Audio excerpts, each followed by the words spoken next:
This is Facets of Connection, where we are transforming relationships within an evolving world. Brought to you by Relational Life Foundation and hosted by me, Sarah Melissa Oswald. This exclusive podcast series delves into the heart of human connection, exploring how we learn, love, and collaborate within a dynamic society. We'll uncover the power of respectful relationships and their essential role in the human experience. I invite you to embark on a journey with me to create a more connected, empathic world for future generations.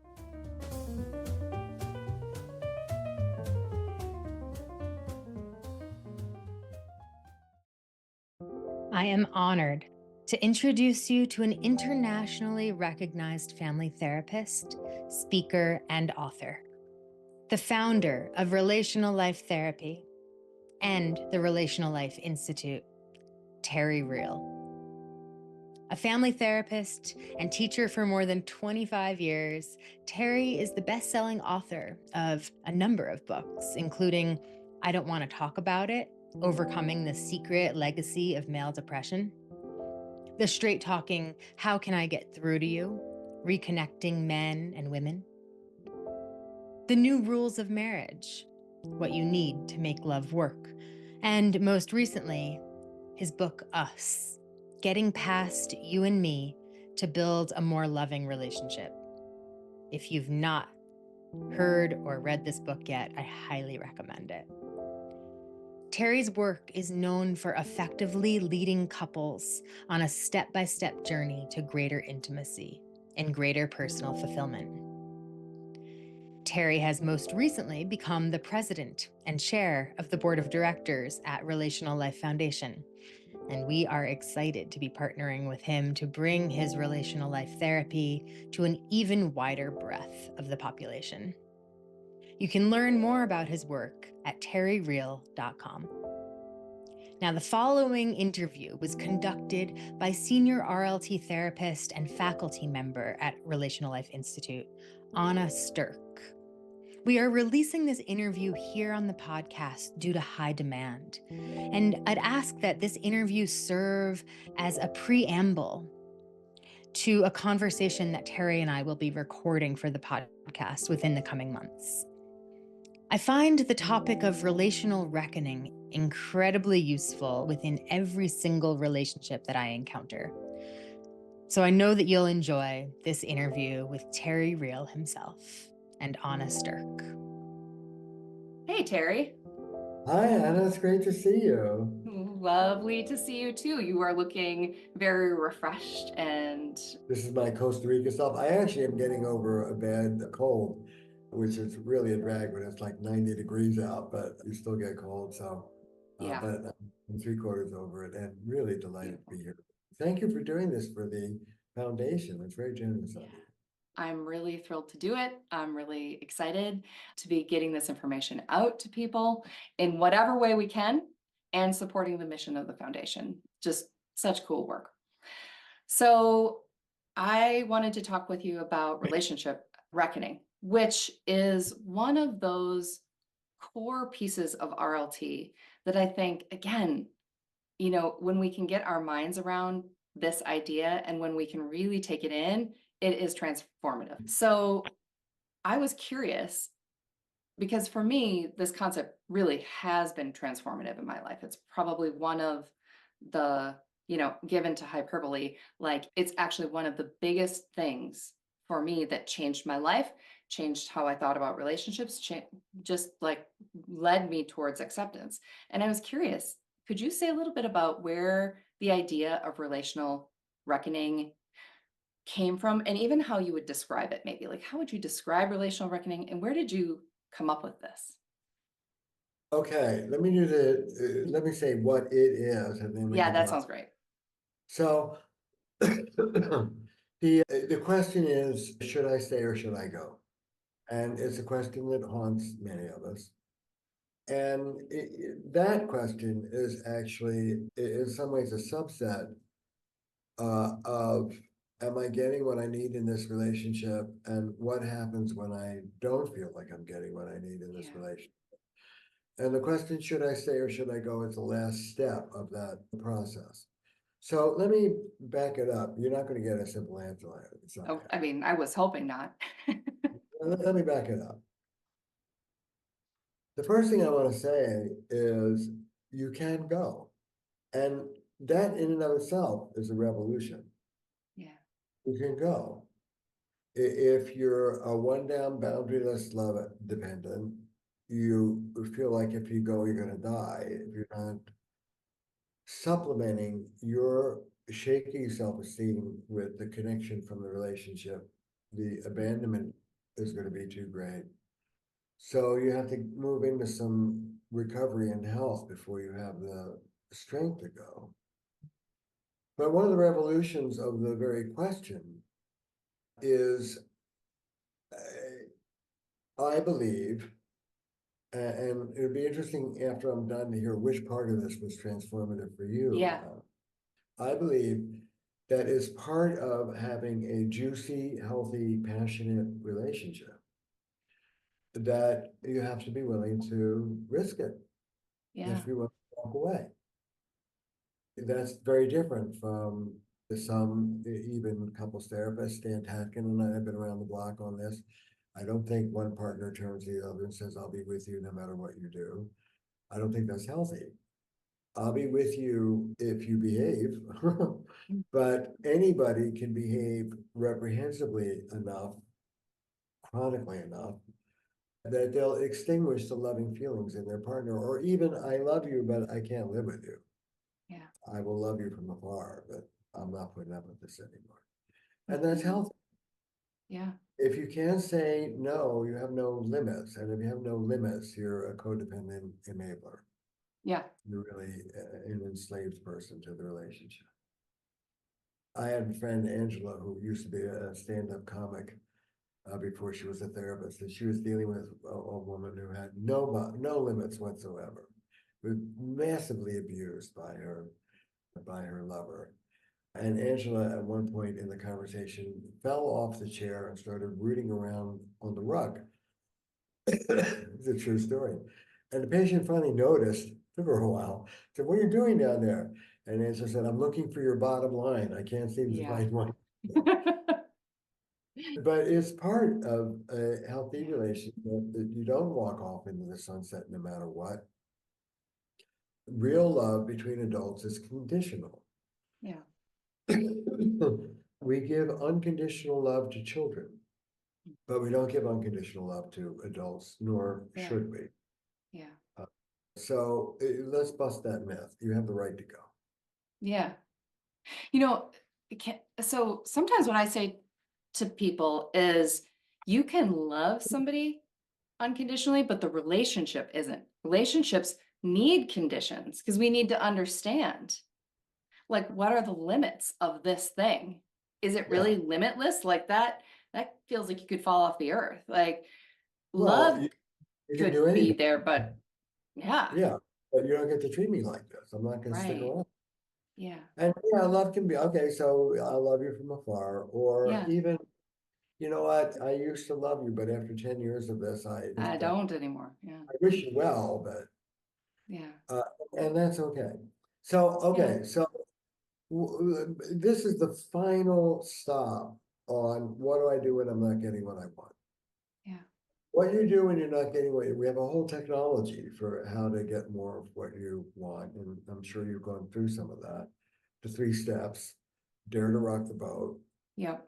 instruct your partner about what you want, and reward them for their effort. So you've done that, Yeah. your partner isn't buying it.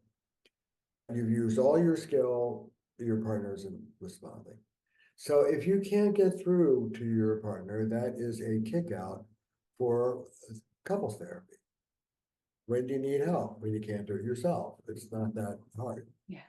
So if the two of you are working it out, couples therapy.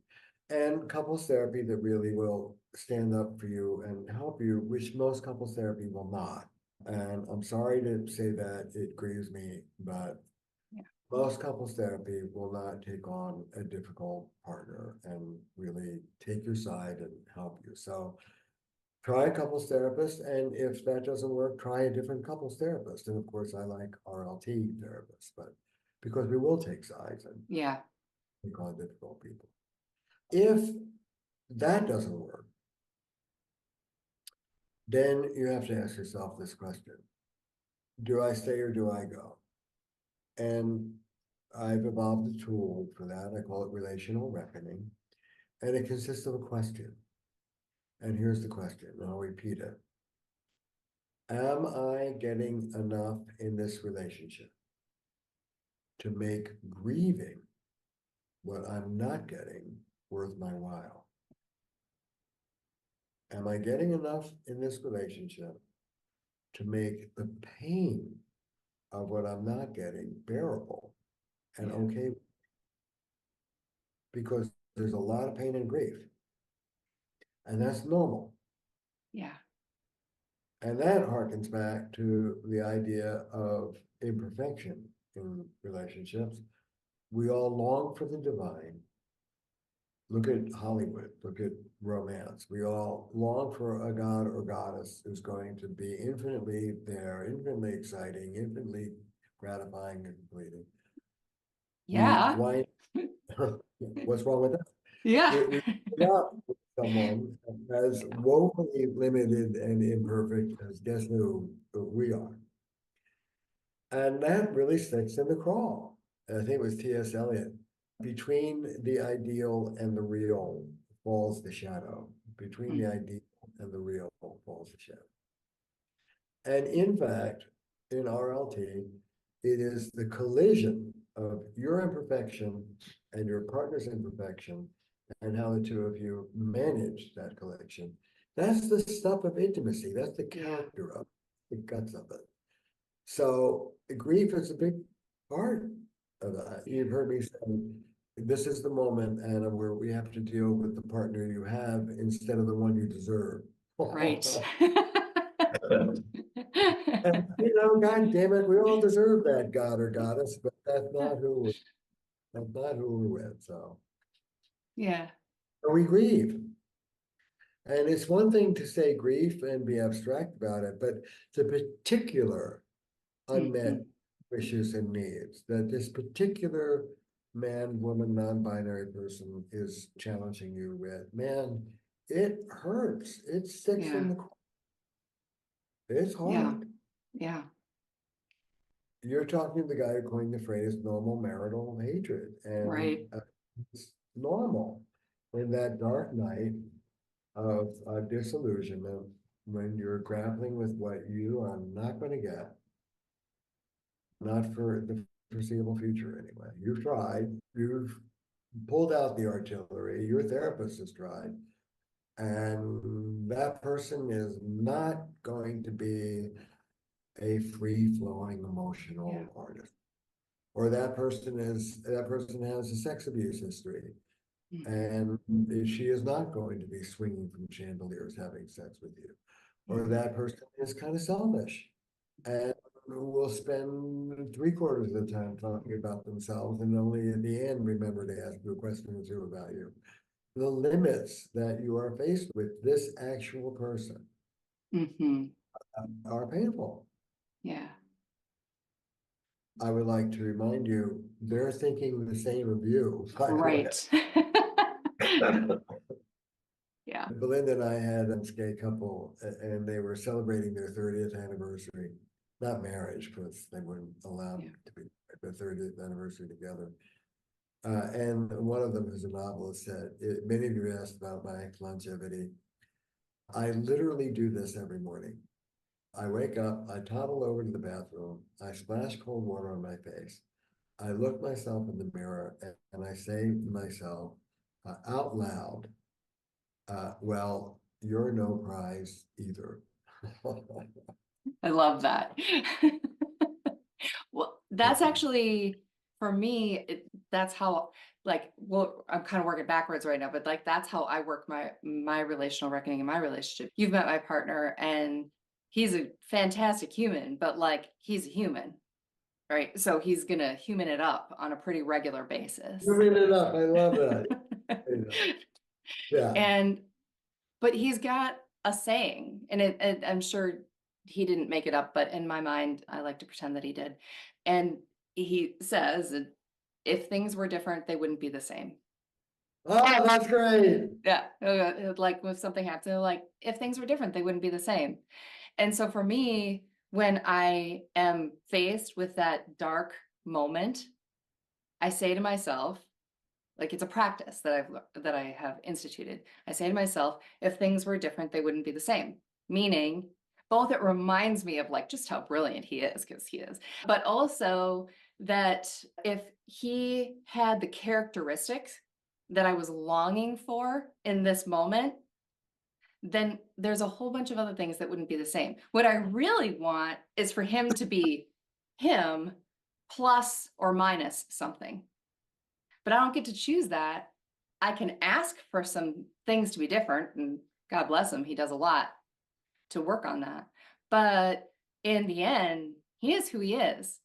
And my deepest wish always is I'm always like, oh gosh, why doesn't he want to like talk about relationship as much as I do? And then I have to remind myself that if he wanted to talk about relationship as much as me, he'd be me. And then I'd have to put up with all the shit about me, right? Like I don't want that either. So that's how I work it in my life. Yeah, that's right. So there's a lot of acceptance, but how much acceptance is too much acceptance? Yeah. So the litmus test is resentment. Yeah.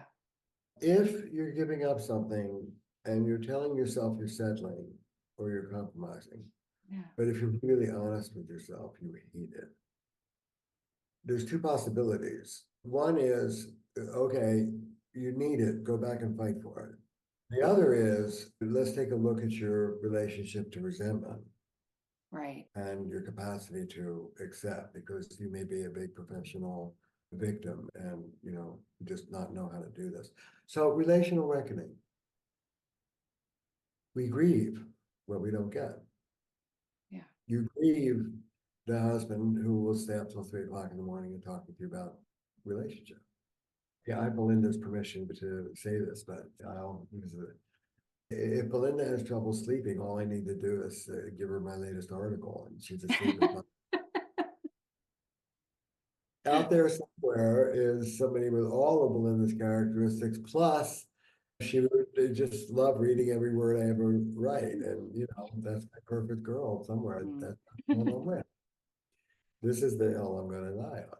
So you have, okay, so what do you do with the unfulfilled wants and needs? What do you do with that pain? You ready? Drum roll, everybody. Here it is. Yeah. You feel it.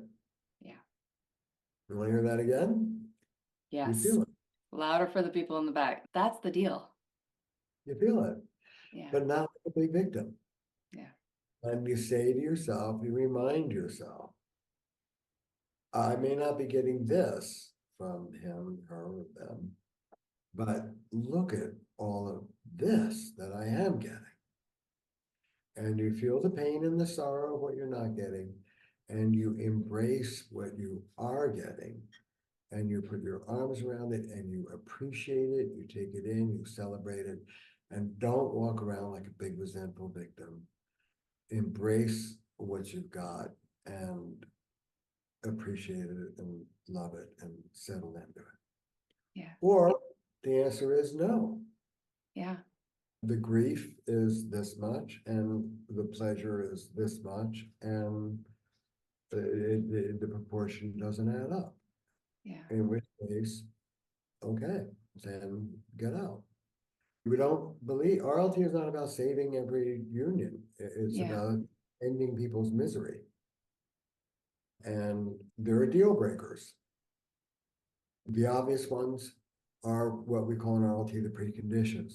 If there's a serious psychiatric disorder, depression, anxiety, God forbid, schizophrenia, bipolar disorder, and the person doesn't want to deal with it, you may not want to live with them. Yeah.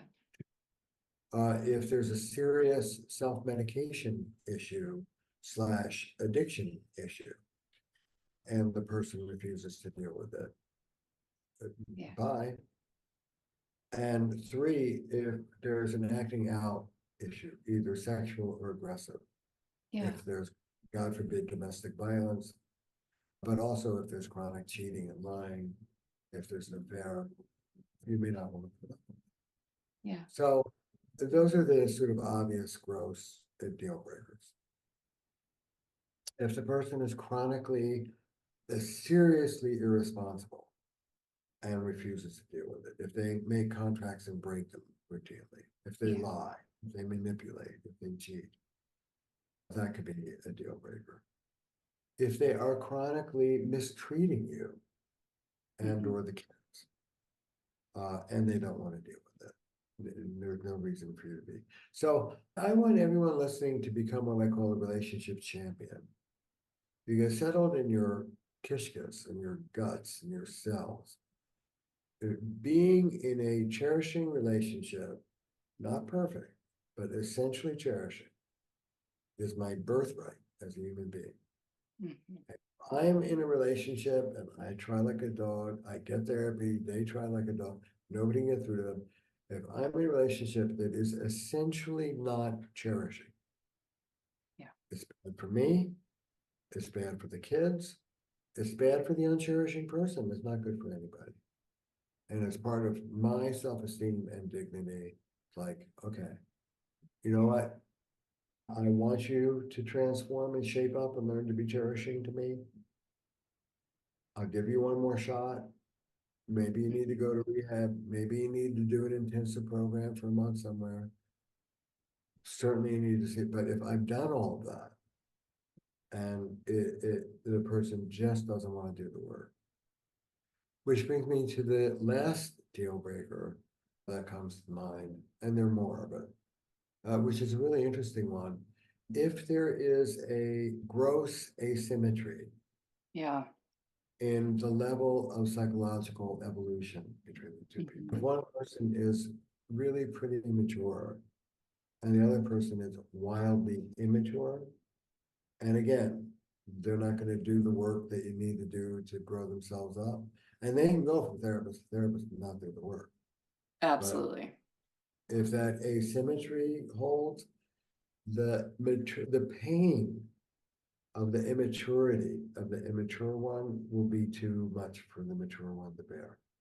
Yeah. And my only caveat to that is don't do a self-assessment on that, because we all think, you know, I want to do a 12-step program called Good People Married to Bad People. And I think we'd be we all think mature one and they're the babies, but if it becomes sort of more, I won't say objective, but there's more evidence that, you know, you're with a wild child of one stripe or another, and you're really Yeah. not. If they're not willing to do the work to shape up, then you don't need to live there. Yeah. So those are some of the obvious deal breakers. I But think, hopefully you yeah. go there. Hopefully, before you get to should I stay or should I go, it's a serenity prayer.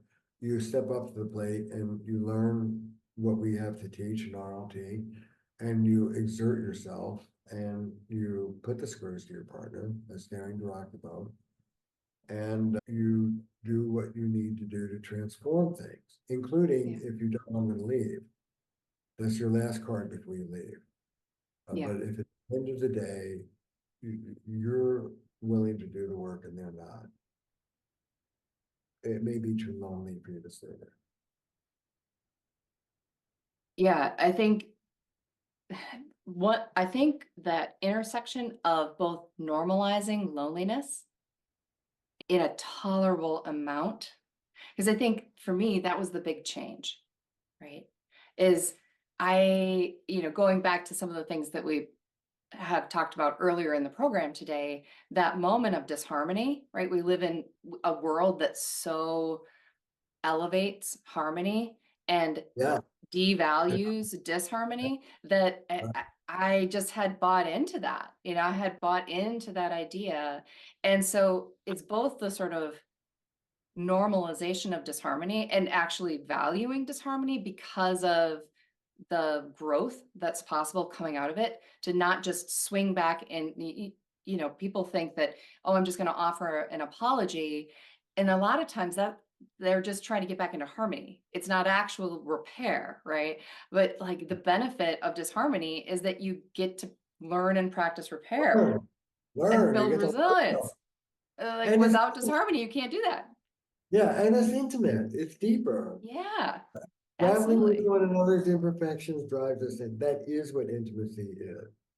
You know, Yeah. he's a disreputable person now, but I love his movies. There's that great scene in Annie Hall where a little New Yorker, Albie singer, sees this gorgeous, blonde, tall LA couple, and they're smiling and arm in arm. And he says, "You seem so happy. What's the secret of your happiness?" And she says, "Well, I'm empty and vapid." And he smiles and says, "And so am I." Right. We Right. don't want that. We don't want Yeah. that. Yeah. Well, Yeah. Like, we want some blood on the floor. yeah. Right. Like that's right. And or if you do, fine, and God bless you, be on your way. But that's not what this builds, right? This is like when you're in that moment, instead of being like the indication of this moment of loneliness is an indication that there's something vitally wrong in our relationship, or vitally wrong with me, or vitally wrong with you. But instead, what if it's an invitation to feel that? Like I can tolerate and metabolize, move it through my body if I keep it clean, right? If I just say, it's lonely to be in relationship. Yeah, and actually, and this is particularly true, I think, for those in the more one down boundaryless position, and I'm also thinking stereotypically of women in relationships. When you move to a more boundaried position, it's lonelier Yeah, than when absolutely. a boundaryless, enmeshed, ever pursuing free for all. Yeah. For example, you've heard me say this a million times. In a marriage, you have a choice. You can be right or you can be married. What's more important to you? But the reason why couples stay there and like two magnets and just slug the hell out of each other, proving who's right and who's wrong, is because you don't have the infrastructure. Yeah. Walk away and go, "Oh, my beloved doesn't see this the way I do." Yeah. It's lonely. Yeah, it It's a little, is. and one of the things I say is that moving out of immaturity into maturity often means embracing a little loneliness. Yeah. Or when you're in your wise adult self and your partner's in their adaptive child, you try a couple of, "Hey, Anna, I didn't mean it. Honey, sweetheart." Yeah, a couple. After 3 times, it's like, "I'm gonna go make a sandwich. I'll talk to you later." It's the same thing. People can't disengage and let it go Mhm. because what do you mean you don't? Yeah. And so the whole art of disengaging and taking care of yourself and accepting your partner's imperfection, it has a lot to do with we're not one human being. You know, you had this brilliant insight with your husband. If he would be exactly who I wanted him to be, he'd be me. Yeah. How How annoying would perfectly that ended. be? Right. What's wrong with that? Yeah, exactly. Yeah. But I think like that key of the tolerable amount of loneliness versus the intolerable amount of loneliness. And Right. that is somewhat a personal decision. And for people, I think on the more avoidant side, who are sort of like familiar with loneliness and are like, yep, this is just what it is. It's fine. That it's also kind of getting uncomfortable with that loneliness enough, not so much that you're like, what's wrong with you that you've created all this loneliness, but like getting uncomfortable with it. I can think of like wherever people are, this is such a useful technology to think about deciding how much is right for me. And that the other thing that I think about often is you said, don't do that inventory on yourself, right? Like for me, it's like, don't do that inventory when I'm activated. Don't do that if I'm not in my wise adult. If I'm outside of my wise adult, then I think like, is this amount of loneliness tolerable for me? The answer is hell no, like absolutely Yeah. not. This is not tolerable, but it Right. is when I'm like, yeah, I might not be getting it right now, but I get so Yeah, many this other lovely things. Well, this is the wisdom, the RLT wisdom of which part of you am I speaking to right now? Yeah, right. And you don't want the adaptive child part of you to do an analysis of your marriage. Bad idea. How's your Right. marriage, child? It sucks and it's their fault. Okay, good. So now we're clear. So, AA has a thing, HALT, hungry, angry, lonely, tired, Mm. more susceptible. And it's the same thing. Here's the rule. You don't want to move from a micro level disappointment or anger or upset to a macro level analysis of your whole relationship. Mm. Don't do a macro level analysis of your whole relationship when you're triggered. Wait until your prefrontal cortex is back on board. You're in your wise adult. This is serious shit. Don't go out to be. And, that takes discipline because so many of us move into the usual escalation is, I'm disappointed with this particular thing you did. Mhm. It's the same damn thing you did a week ago, 2 weeks ago, a year ago, 5 years ago. You always, you never, you are, and by the time we're done, everybody's in a corner and can't get out. That's a typical escalation. There is a place for doing a micro level, a macro level analysis. I'm not getting our sex life sucks, or we don't have a conflict, or we're too distant from each other, or I keep kowtowing to my partner. I'm walking on eggshells. Those are fine things to do, but wait until you're sober. Don't do them in the heat of the moment. Yeah, that's such an important thing for people to take in, because I think, folks that I work with very often, they are making those decisions in those moments, right? Like, I am so unhappy right now. I should probably be out of this relationship. It's fast thinking, right? It's a like unintegrated brain state. Our integrated brain state is slow. It's Okay. like you use that word sober. It requires that slowness. Yeah, But that's uncomfortable, our friend Thomas Ubel says, urgency is our enemy and breath is our Yeah. friend. Yeah. Because urgency is the adaptive child and breath is the wise adult. Right. Right. But some people have to sort of impulsively make a move to get enough heat and steam to Yep. break through their resistance to do that. But it's not really to be trusted. It Yeah. has to be back. In our therapy in RLJ, we commonly say, we don't want you threatening the relationship. There are a lot of couples who don't get mad, they get divorced. But don't do that. You have to have at least 2 sessions with your therapist. If after the second session, you're serious about getting divorced, we'll take you seriously. But in the impulsive heat of the moment, you're getting a divorce, we're just not going to take that very serious. Yeah. Yeah. And it's like not a kind thing to do, to threaten ending the relationship when you're activated, right? It's a pretty unkind thing to do, but people do it. And we all do unkind things when we're activated. And that's Yeah, part of it, is yeah. we've got to get a hold of that. But, if our partners do that, to not come back and go, well, you said that in that heat of the moment that you were leaving, like, is that really what you mean right now? Or is that just what was going Yeah. on there? Yeah, you don't have to take everything with this so seriously. Yeah. If you know that your partner's out of their minds when they say something, then okay, let that sink in and don't take it so seriously. On the other hand, the last thing I want to talk about, and then unfortunately I got to go, but the last thing I want to talk about, we've been talking a lot about what to do when things don't work out. Let's talk for a minute about what to do when they do work out. We call this in RLT transmission reception. Once partner B starts transmitting, giving A what A has been asking for, A generally does not swoon in their arms and say, oh, this is great, thank you, dear. We human beings are more dodgy than that. Yeah. And quite often, what you'll do is you won't receive the progress. You'll cut it off at the knees. That the last phase of getting what you want is reward, making it worth their while, celebrating the glass 15% full. But we don't do that. It's like, well, wait a minute, it's only 15%. What about the rest of it? Appreciate. Yeah. Appreciation is the most effective way of getting more of what you're after. Let me say that this is Family Therapy 101, and it's also a spiritual principle. The best way of getting more of something is to appreciate a little bit of it that you're already getting. Yeah.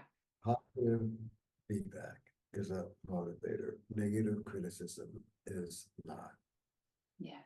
So it talks about developing an attitude of gratitude, and we bring that into our relationship.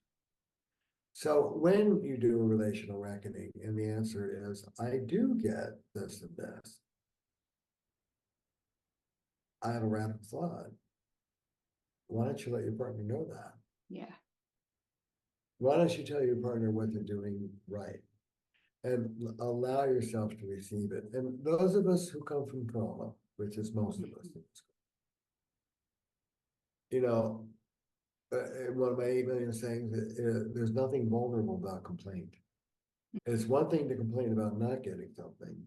It's quite another to open up and perceive what you are getting. It's much more vulnerable. So dare to take yes for an answer. Let yourself be loved. Let your partner win. Let it be good enough, even though it may not be perfect. And build on it rather than trash it or or instruct them. Just good job. I appreciate it. Thank you. Well, that is a beautiful note to end on, Terry. Thank you for being a part of this. And I love listening to you talk about this concept. As many times as I've taken it in and as much as I practice it, I always take another piece from it. So thank you. Well, while I'm ending on appreciation, let me appreciate you. You are a beautiful, lit up in spirit, full of intelligence and grace. And it's an amazing thing for someone like me to work for 40 years to create a way of thinking and methodology, and then watch other people fly with it. It's really a joy. So thank you. Thanks, Terry. That means a lot. I appreciate it. Good job. Thanks for listening to this episode of Facets of Connection. This show is brought to you by Relational Life Foundation, a nonprofit organization dedicated to ending the chronic epidemic of loneliness by fostering community and transforming relationships. Its mission is focused on building stronger, more connected communities through research on relational health and through accessible therapeutic services and education. If you'd like to support this work, visit relationallifefoundation.org. Your generosity helps us make relational support available and accessible to more communities. On another note, I'd love to hear from you.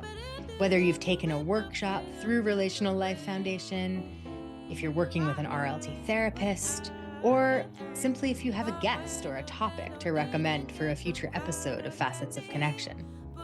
I want to know, what's resonating with you? What's shifting? Or what are you still sitting with? Send me a quick voice memo or an email to Sarah with an H at facetsofconnection.com. Your story might even be featured in a future episode. I look forward to hearing from you. Facets of Connection is created by me, Sarah Melissa Oswald. Our executive producer is Carrie Allison Maloney, and our digital producer is Kim Novak. Follow us here on YouTube and wherever else you get your podcasts. Thank you in advance for your support. See you soon.